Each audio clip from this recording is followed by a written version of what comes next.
பொதுவா நல்ல காரியங்கள் ஸ்டார்ட் பண்றதுக்கு முன்னாடி இந்த மஞ்சள் எடுத்து வச்சு தான் ஸ்டார்ட் பண்ணுவாங்க.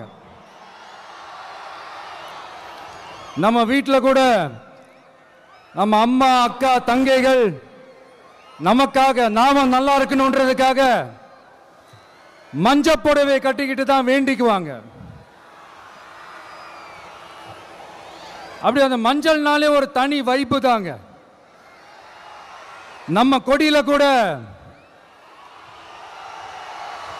அந்த வைப்ரண்டான அந்த எனர்ஜெட்டிக்கான அந்த மஞ்சள் இருக்குமே,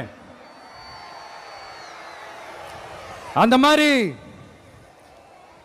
மங்களகரமான மஞ்சள் விளையிற பூமி தான் இந்த ஈரோடு பூமி. இங்க வந்து மஞ்சளை பத்தி பேசாம வேற எங்க போய் பேசுறது?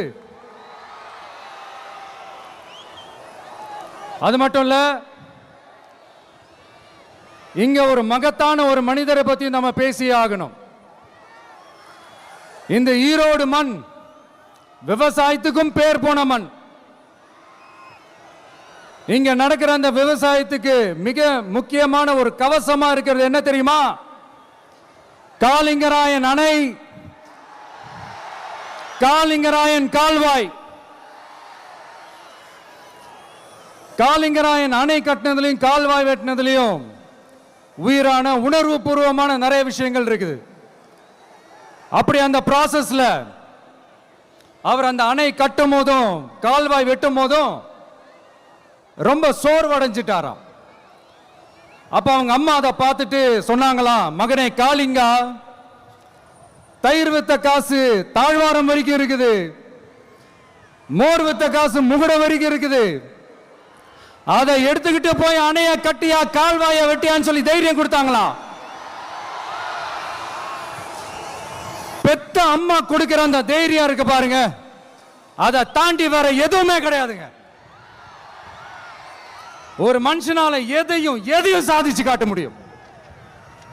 அப்படி ஒரு தைரியத்தை தான் இப்ப நீங்க என்னுடைய அம்மா அக்கா தங்கைகள் நண்பா நண்பிகள் தோழர்கள் எல்லாரும் எனக்கு கொடுத்திருக்கிறீங்க. அதே தைரியத்தை, அதே துணையா என் கூட நிக்கிறீங்க. இதை எப்படி நம்ம பிரிச்சு விடலாம்? இதை எப்படி நம்ம கெடுக்கலாம்? என்னெல்லாம் அவதூறுகள் நம்ம விஜய் மேல சொல்லி மக்களை நம்ப வைக்கலாம்? என்னெல்லாம் சூழ்ச்சிகள் நம்ம விஜய் மேல பண்ணி மக்களை நம்ப வைக்கலாம்? இப்படி சூழ்ச்சிகளை மட்டுமே நம்பி பொழப்ப நடத்துற சில சூழ்ச்சிக்கார கூட்டங்கள் இதை தொடர்ந்து செஞ்சுக்கிட்டு தான் இருக்கு.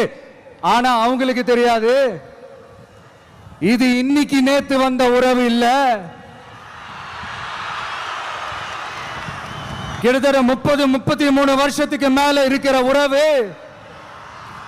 ஏன் நான் சினிமாவுக்கு வந்தப்போ எனக்கு வயசு 10. அப்பல இருந்தே இந்த உறவு ஸ்டார்ட் ஆகி போயிட்டு இருக்குன்னு அவங்களுக்கு தெரியாம போச்சு.